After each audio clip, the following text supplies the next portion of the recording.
সবাইকে আসসালামু আলাইকুম। আমি আসছি কপিলমুনি, খুলনা জেলা। আমাদের দুই দাদা ছিল, কিন্তু এক দাদা মারা গেছে। উনি দেখছি আসতেছে। কেমন আছেন?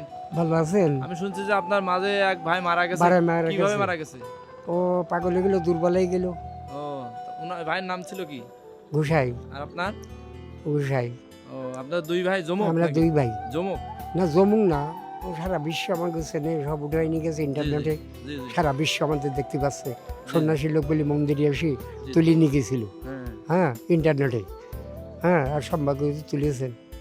আর এই মঠে মন্দিরে ধর্ম অনুষ্ঠানে যাই, পাঠ করতে বন্ধুবীজের ঘরে পুরাণ পাঠ করি বেড়াই, আমরা ওরা ভাগবত পাঠ করি বেড়াই, যজ্ঞ বিজে যাই, হাঁটি বুঝে সবসময় নাম করি, উপরাল্লার রাধাকিনী গোবিন্দের নাম করি, আর যজ্ঞ বিজে যাই।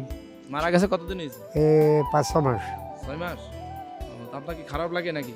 তা একটু খালি খালি লাগে। এই আগে কি দুই ভাই একসাথে সব 160 বছর ঘুরতেছি, যেখানে যাইতেন? যেখানে যাই। দুই ভাই কি বড় ভাই কি বিয়ে করছিল? উনি বড় না না, কেউ সংসার নাই আমাদের দুইজনে। কেউ বিয়ে করেন না, বিয়ে করেননি কেউ। কি কারণ? এটা কারণটা কি? কারণ নাকি, আর এই ঠাকুরের লাইনে, উপরাল্লার লাইনে গেছি। আর এই বিষয় চিন্তা আর করি না, অনেক ছিল সেসব চিন্তা আর করি না। মঠে মন্দিরে ঘুরে বেড়াই, আর যে কদিন থাকি তার উপরাল্লাহ রাতে গোবিন্দার নাম করে চলে যাব।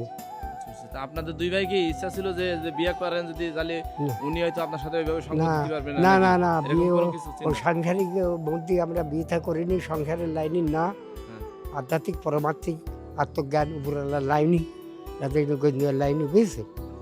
যার যা করা ছিল তাই তাই করতেছে।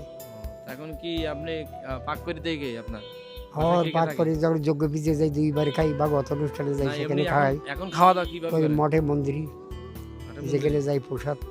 আসেন আপনাকে কিছু দেখি, আমি কিছু আপনি যদি আমার কিছু দান করেন, কিছু অর্থ দান করেন, আমি এটা ভাগবত করতে যাবো। 200 লোক হয়, মল্লবীরে যাই, আর ওইদিকে যাই কিছু কিনে নিই, আর একটু পথ করছে। আচ্ছা ঠিক আছে, দিকে আসেন, দেখা যাক দেই। এখানে আরো কিছু লোক আছে। তার সম্পর্কে আপনার কত লোক জানেন আপনার বয়সে? তো যাই অনেকদিন বেড়াইতেছে, দুই ভাই বেড়াই অনেক। আমি 40-50 বছর দেখতেছি এই লোকের এই বেড়াইছি। 40 বছর? ওনাদের কি মহব্বত খুব? হ্যাঁ, দুই ভাই মহব্বত খুব, একসঙ্গে বেড়াই, জানা যায় সেই একসঙ্গে যায়। অসুখ বিসুখ হলে ওলো হাত দুদিন বেড়ায়। আপনি ওনার সম্পর্কে কি কতদিন জানেন? এক জায়গায় বাড়ি না, মারা গেছে, বড় ভাই মারা গেছে তা জানি। ওনার আমি একটা ভিডিও দেখছিলাম, এটা দেখছিলাম, সেখান থেকে যদি কোনো সময় দেখা হয় তাহলে ওনার একটা সাক্ষাৎকার নেব। ও আচ্ছা, ঠিক আছে। হ্যাঁ, তা উনি আছে কিছু, ওনাকে আমি ভালো লোক, কিছু হাদিয়া হিসাবে কিছু দিচ্ছি। যেহেতু উনি কি কোথায় যাবেন বলছেন? মানে অনুষ্ঠান ভাগবত করতে যাই, তো যারা মল্লবীরা পুরাণ করতে যায়, 200 লোক হয়, মন্দিরে অনুষ্ঠান হয়, সেই আর সেখান থেকেই পাঠ করি, ভক্তরা বান্ধবরা হয়, হিন্দু মুসলমান সবাই থাকে, হিন্দু মুসলমান সবাই থাকেন। 5 নেন, এই 1 2 3 4, এই 500 টাকা আপনাকে আমি দিলাম। আপনি সন্তুষ্ট? সন্তুষ্ট। আল্লাহরই আপনাদের বাঁচায় রাখুন, সুস্থ রাখুন। কিছু দান করলেন, ওই জগতে আল্লাহর দরবারে রাধে উপরের জগতে তোলা থাকলো। হ্যাঁ, এও তার ইচ্ছাই কিছু দান করলেন, রক্ষা করুন, আল্লাহরই বাঁচায় রাখুন, সুস্থ রাখুন, মঙ্গলে রাখুন, আর সুখ কামনা করি, শান্তিতে থাকেন। এই আশীর্বাদ দোয়া কোনো খণ্ড নয় না। আপনি কিছু দান করলেন, এই দান উপর আল্লাহর দরবারে, আল্লাহর দরবারে তোলা থাকলো।